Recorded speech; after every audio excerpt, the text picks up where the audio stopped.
Día jueves 12 de julio del año 2012, estamos en la sede de la Academia Nacional de Ciencias junto al doctor en biología Enrique Bucher. Nosotros hemos leído ya el currículum del doctor Bucher, pero queremos saber de qué se trata esta Academia Nacional de Ciencia, porque tiene que ver con la ciudad de Córdoba, tiene que ver con un presidente que fomentó todo lo que fue el desarrollo de la ciencia en esta ciudad de Córdoba, y creo que también fue la cuna de lo que es la actual Facultad de Ciencias Exactas, Físicas y Naturales. Muy buenos días, doctor Enrique Bucher. Buen día, mucho gusto y muchas gracias por invitarme. Sí, la Academia de Ciencias se crea allá por el siglo XIX, en 1868, por iniciativa de Sarmiento, y precisamente, como lo decías, la idea de Sarmiento, que fue tan importante su actividad en el desarrollo de la educación y de la ciencia, era crear otros centros que no fuera Buenos Aires y sobre todo traer gente capaz de formar investigadores y docentes en las áreas de las ciencias duras, porque hasta ese momento la Universidad de Córdoba era más que nada humanidades y teología, pero no ciencias matemáticas, digamos. Y también con la idea de que Argentina empezaba una etapa muy importante de desarrollo y era necesario relevar los recursos naturales que teníamos.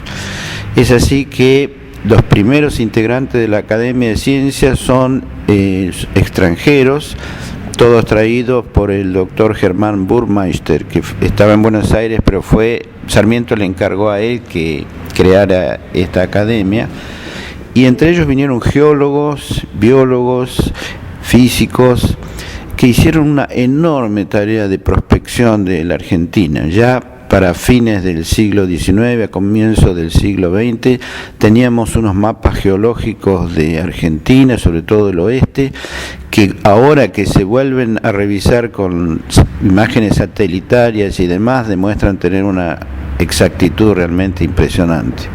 Entonces, yo diría que en ese momento la Academia de Ciencias era la equivalente a la NASA de hoy en día para la Argentina. Estaban realmente estableciendo los conocimientos de un territorio que no tenía ninguna investigación previa. Hay que ubicarse en esa circunstancia y hay que recordar que no pasaron más que 150 años, o sea, es muy reciente. La Academia de Ciencias también trae docentes que van a, como bien dices tú, a favorecer la creación de la Facultad de Ciencias Exactas, Físicas y Naturales.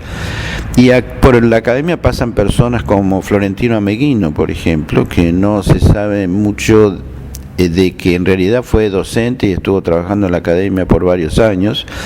Paseaba mucho por las barrancas de Córdoba y ahí hizo una colección de fósiles realmente muy admirable y contribuyeron a sus teorías sobre toda la evolución de la fauna en las pampas argentinas. Sigue después la Academia durante el siglo XX y hoy en día continúa con un número cada vez mayor de académicos y con una perspectiva creciente, no solo en el sentido de investigación, sino también de educación y extensión, porque se entiende que cada vez más ese tema es necesario.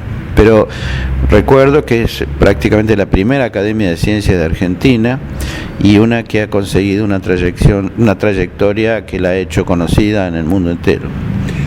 Doctor, acá por ejemplo desde la Academia surge lo que es el primer observatorio meteorológico y astronómico de la República Argentina, de los investigadores que estaban en esta academia. Sí, se crean en paralelo, pero muy coordinadas. Sí, viene un profesor americano, Gould, que es el director del Observatorio Astronómico. No eran exactamente la misma organización, pero estaban en paralelo. Y en la actualidad, ¿qué es y qué hace la Academia?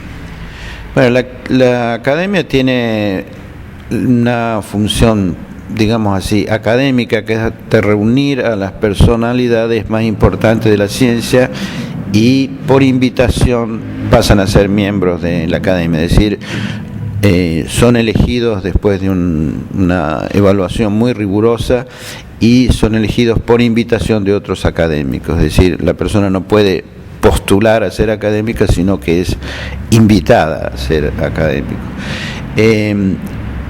Mucha de la actividad hoy en día está centrada en primer lugar en las publicaciones, que la Academia tiene un récord muy importante, hay obras clásicas de la ciencia argentina, empezando por grandes monografías, para volver a decirlo, de Ameguino. También tiene un área de promoción de la ciencia, por ejemplo, todos los años se hace un concurso nacional para dar premios a investigadores jóvenes, y también en acuerdo con el Ministerio de Educación y de Ciencia de la provincia, tienen concursos de ferias de ciencias y de monografías científicas entre los estudiantes primarios y secundarios. También mantiene en este mismo edificio, que es muy histórico, es un monumento histórico en realidad, una exposición permanente. En este momento es sobre agua y sobre distintos temas, que además está acoplándola a los museos antiguos de zoología y de botánica y geología y de minerales, que formaron parte de la Academia inicial, en una etapa de reacondicionarlos para hacerlos volver al público. Pero básicamente la función de la Academia hoy en día es estimular la investigación científica de distintos ángulos.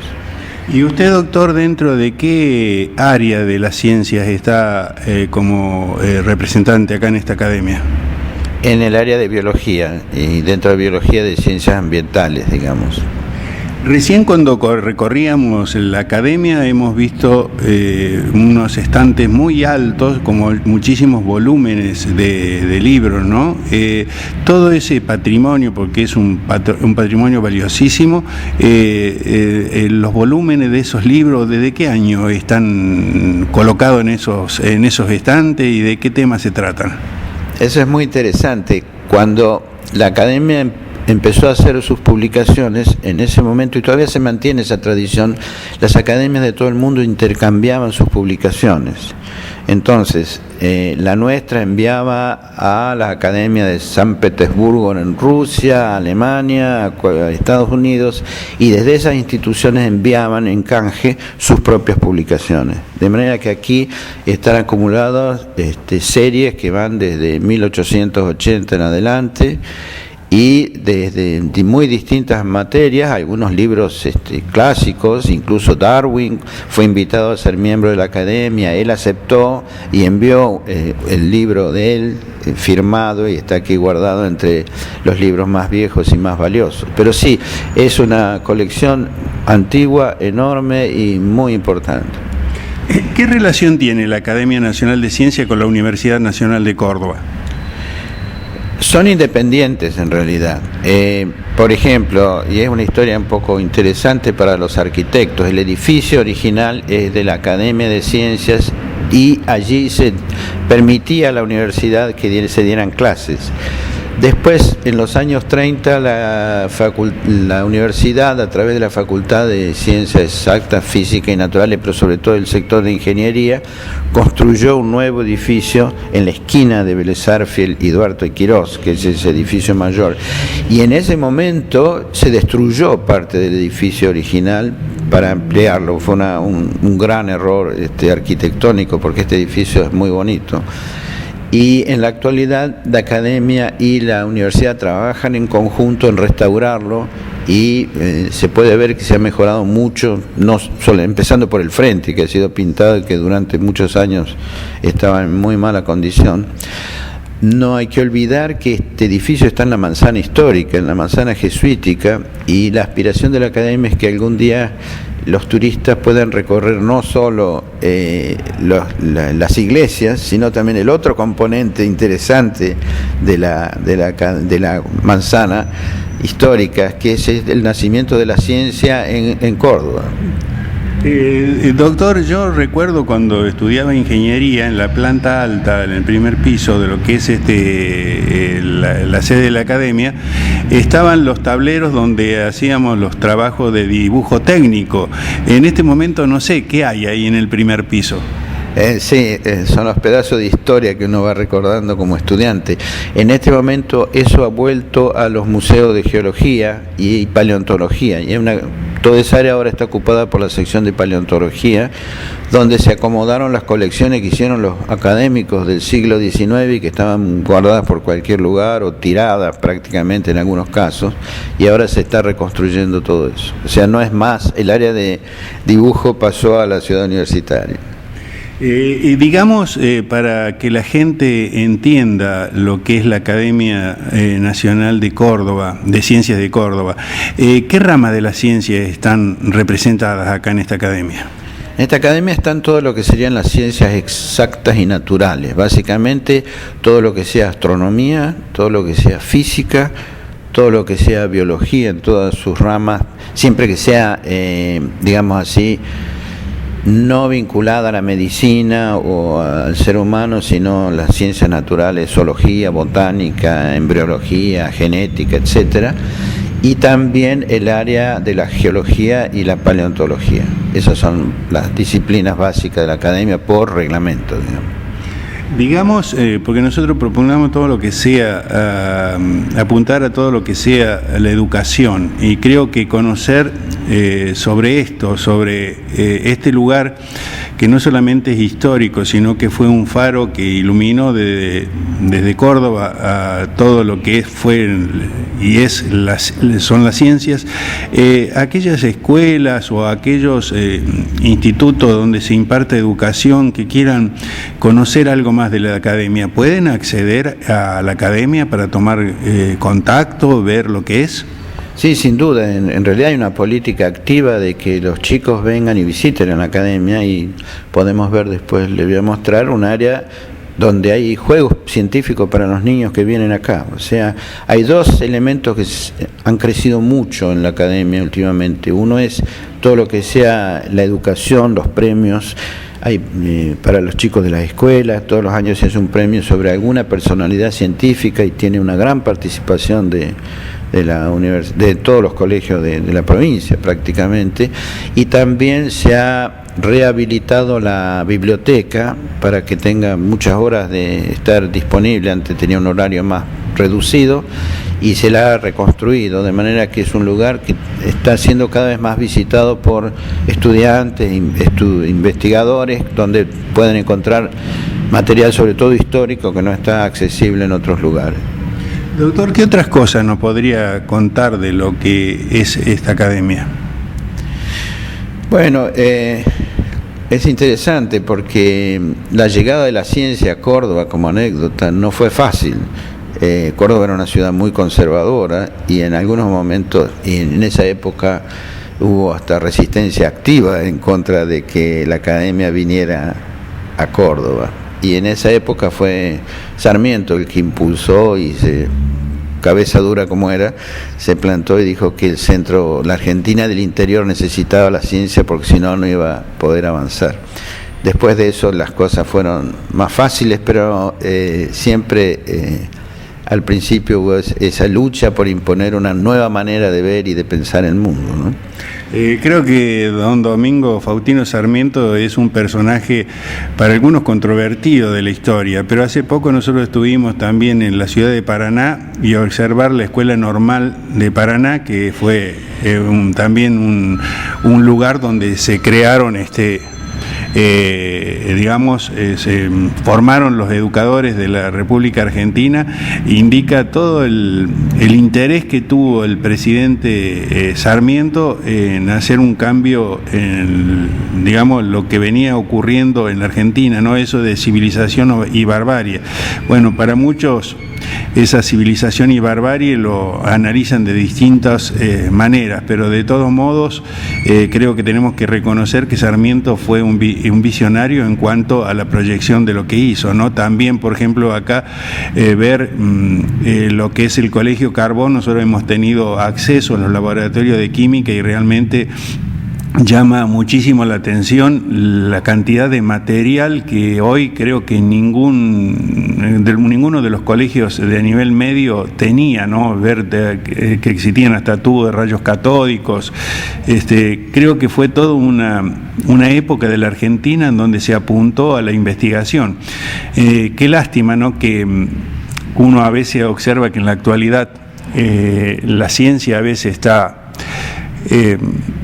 como bajoneada, por decirlo de alguna forma. Sí, por empezar, en esa época también, hablando de los colegios, el Colegio Monserrate, en esta misma manzana, tiene un laboratorio de esa época que a veces lo exhiben, que es como una especie de museo, y la calidad de los instrumentos que hay ahí es realmente fascinante. No hay esa cantidad de instrumentos en muchos de los colegios que nosotros consideramos avanzados en este momento. Pero volviendo a Sarmiento, yo creo que sí, me parece que en Argentina tendemos a hablar de Dios y el diablo, del blanco y el bueno, y en realidad todos nosotros y todas las instituciones son matices. Pero yo simplemente, mi opinión sobre Sarmiento es que antes de decir nada hay que leer la lista de las cosas que hizo, porque es una lista impresionante. Y realmente mi respuesta a esto es: yo invito a todo el mundo a que lea la lista de obras que hizo Sarmiento en su vida. Sí, yo coincido totalmente con lo que dice usted, pero es el revisionismo histórico es bastante lapidario, pero bueno, son distintos matices, como dice usted, pero estamos acá en este lugar, que es una maravilla observar toda esta construcción, es una maravilla observar todo lo que está en la biblioteca, y bueno, esto fue obra de un presidente que vio la necesidad que la ciencia debía desarrollarse en la República Argentina y no dudó un momento en crear esta academia. Sin duda, de nuevo, uno aprende mucho leyendo lo que hizo y leyendo incluso las obras que él escribió, que todavía tienen una enorme vigencia. Bueno, doctor, vamos a ir a una pausa musical y después vamos a continuar con un tema de acá de la provincia de Córdoba también, que tiene que ver con el programa Mar Chiquita y lo que está ocurriendo con el tema de la laguna Mar Chiquita y los humedales del Río Dulce.